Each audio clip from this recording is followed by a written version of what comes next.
الحمد لله وحده والصلاة والسلام على من لا نبي بعده. أما بعد،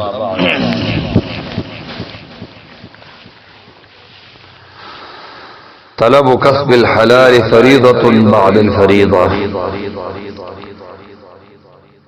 دا حلال و غټ لټول دا فرض دي، باقی فرائض نورستو.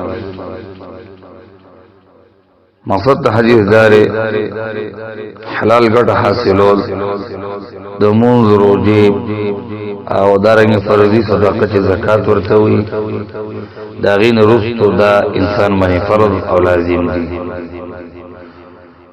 لیکن دا په هغه سړي باندې چې داغه د غټې لپاره بل څوک ذمہوار نه وي، او کچې بل څوک د غټې ذمہوار غټون کې هغه وي، نو دې سړي باندې جدا غټه کول دا فرض نه دي. کله چې بل څوک وي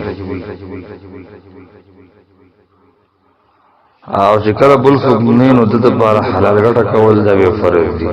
ګدا اهل عیال لی بچی دي او دا وی دي ذمہوار دي خرچه پیدا کول، نو دیوا حلال غټه چې دی هغه پیدا کوي. دې لپاره چې وی حلال دا چې دی اخري هغه باندې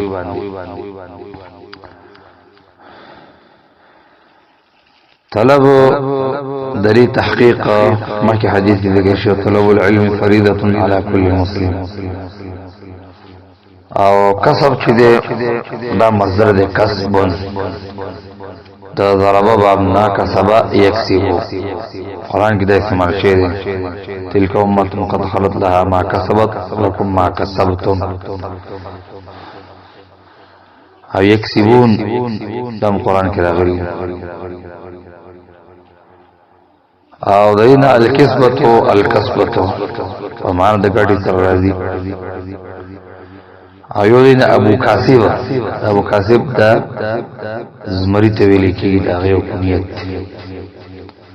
ابو کاسب. الحلال دا په معنا د جایز سره راځي، او حلال تنصر باب نوم استعمالی حل يحل، او دای مصدر چې حلن راځي،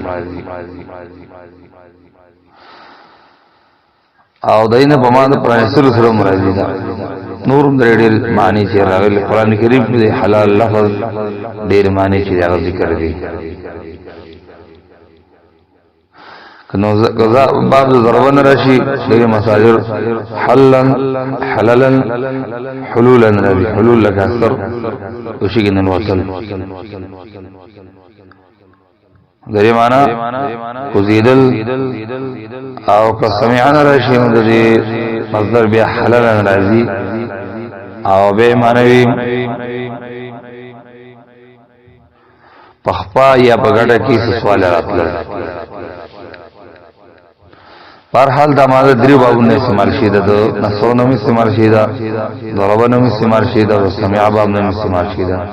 فریدن تحقیق مخی حدیث کی تروته اسرا شو دی ترکیب تا مختصر.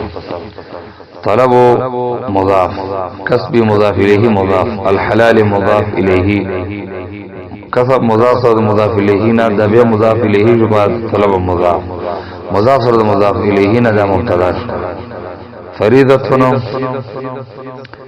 دا موصوف بعد الفریضة بعد مضاف الفریض مضاف الیه، مضاف مضاف الیه مفعول فیه و دا پارد ثابتتن، ثابتتن اسم فاعل سرد فاعل سرد قل مفعول فیه دا صفت شد فریضتن، فریضتن موصوف سر صفت قبلنا، دا خبر شد مبتدا، مبتدا سرد خبرنا جمله اسمیه خبریه.